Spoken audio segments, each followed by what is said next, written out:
Patuloy ang pagpapatupad ng mother tongue-based multilingual education. Ang paggamit ng lokal na lengguwahe nakatulong daw sa mga mag-aaral sa Pangasinan, lalo na sa subject na mathematics.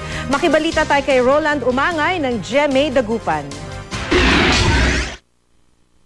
Matapos ang unang quarter ng pagpapatupad ng K-12 program, kumpiyansa ang mga opisyal ng Department of Education Pangasinan na nakatulong ito sa pag-aaral ng mga bata. Partikular na inalam ang epekto ng paggamit ng mother tongue language sa pagtuturo. Lumabas sa pagsusuri na mas madaling natutunan ng mga bata ang mga aralin, lalo na sa matematika. May hirap ba? Hindi po. Mas na-enjoy mo ba yung Pangasinan na pagtuturo? Opo.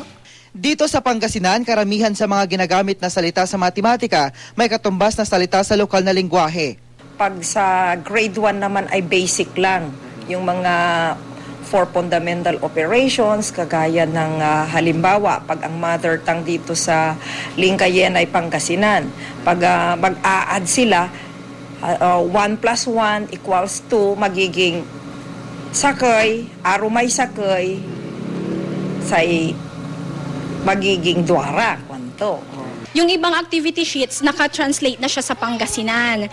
Pero yung iba, hindi pa. So kami na ang bahala doon as teacher na mag-translate sa aming mother tongue.